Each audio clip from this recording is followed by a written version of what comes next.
राजनीति की क्लास भी लगने लगी है और नाम है इसका पीडीए पाठशाला। जी हां, एक तरफ समाजवादी पार्टी स्कूल मर्जर के विरोध में बच्चों को पढ़ा रही है अ से अखिलेश और ड से डिंपल, तो दूसरी तरफ बीजेपी ने इसे करार दिया है अ से अलकायदा वाली सोच और उप मुख्यमंत्री ब्रजेश पाठक ने तो सीधा निशाना साध दिया। अखिलेश यादव पर सवाल अब खड़ा ये उठ जाता है कि नौनिहालों की पढ़ाई के बीच ये सियासी हमले क्यों हो रहे हैं और क्या पीडीए पाठशाला वाकई सिर्फ शिक्षा का मुद्दा है या फिर समाजवादी पार्टी की सियासत का नया अड्डा।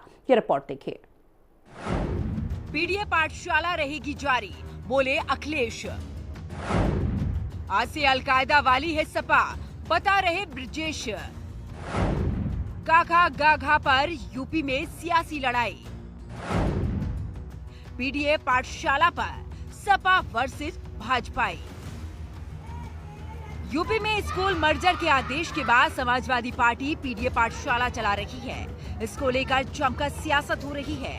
बीजेपी का आरोप है सपाई बच्चों को ए फॉर अखिलेश और डी फॉर डिंपल जैसे शब्द पढ़ा रहे हैं। इसके वीडियो भी सामने आए हैं। अब इसी को लेकर प्रदेश के डिप्टी सीएम ब्रजेश पाठक ने अखिलेश यादव पर निशाना साधा है। उन्होंने कहा कि पीडीए की पाठशाला आज से अलकायदा वाली है। पाठक ने सपा मुखिया पर हमला बोलते हुए कहा कि अखिलेश यादव को कोई जानकारी नहीं है। अखिलेश बच्चों के दिमाग में गलत विचार भर रहे हैं, बच्चों को राजनीति में डाल रहे हैं। वो सिर्फ आज से अलकायदा ही जानते हैं। सपा सरकार में बवालियों आतंकियों के केस वापस लिए गए थे। हमारी सरकार में कानून व्यवस्था टाइट है। साथ ही बीजेपी के बाकी सूरमा भी विरोधियों पर हमलावर हैं।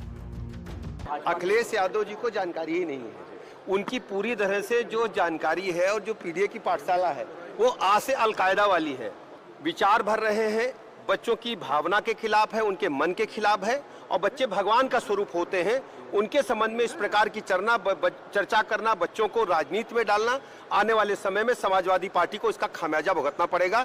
ये सिर्फ आप हर अलकायदा ही जानते हैं। देखिए, अखिलेश यादव जनता ने जब नकार दिया तो वो सत्ता में वापसी के लिए पूरी तरह से बौखलाए, अनर्गल बयानबाजी कर रहे हैं और तमाम ठंडे वो अपना रहे हैं। कभी पीडीए की बातें करते हैं, कभी आतंकवाद को समर्थन देते हैं, कभी अलगाववाद को समर्थन देते हैं, गुंडों के पक्ष में खड़े नजर आते हैं। तो बौखलाए हुए अखिलेश इस तरह की घटिया स्तर पर उतरे हैं। जनता उनको देख रही है और जनता को बेहतर याद है उनका वो कार्यकाल। दरअसल समाजवादी पार्टी के मुखिया अखिलेश यादव ने स्कूल मर्जर के मुद्दे पर कहा कि कमी कोष की नहीं, सोच की है। माना जाता है कि शिक्षा के आदर्श व्यवस्था में 20 छात्रों के लिए एक अध्यापक होना चाहिए। इसे टीचर स्टूडेंट अनुपात के रूप में 1:20 भी कहा जाता है।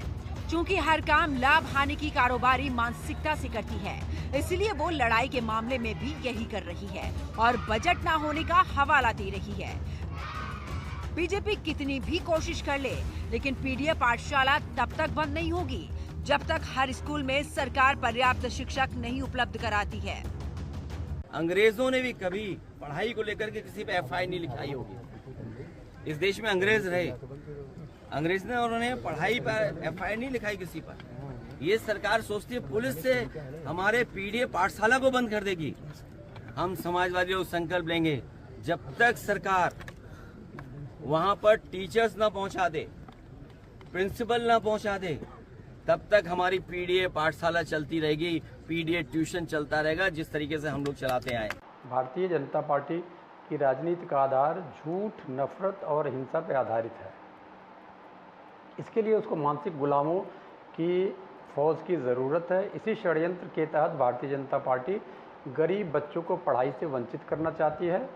माननीय अखिलेश यादव जी के नेतृत्व में समाजवादी पार्टी गरीब बच्चों को शिक्षित करने के लिए प्रतिबद्ध है। इसी उद्देश्य से पीडीए पाठशालाएं संचालित हो रही है। सरकारी स्कूलों में शिक्षकों की कमी से उपजा पीडीए पाठशाला का नया कलेश फिलहाल थमने का नाम नहीं ले रहा है। सपा के सियासी योद्धा लाल टोपी पहन निकल पड़े हैं। आज से अखिलेश, डा से डिंपल और मां से मुलायम सिंह यादव का पाठ पढ़ाने। उधर बीजेपी इसे आज से अलकायदा जैसी सोच वाली सपा बता रही है। इस सियासी नुरा कुश्ती ने कई सवाल खड़े कर दिए हैं। सवाल ये कि सपा ने बच्चों के लिए राजनीतिक पाठशाला क्यों लगाई। सवाल ये भी बच्चों को आखिर सियासी आग में क्यों झोंका जा रहा। और सबसे बड़ा सवाल ये कि सपा की पीडीए पाठशाला का आखिर असल मकसद क्या है। लखनऊ से विक्रम सिंह राठौर, राहुल श्रीवास्तव,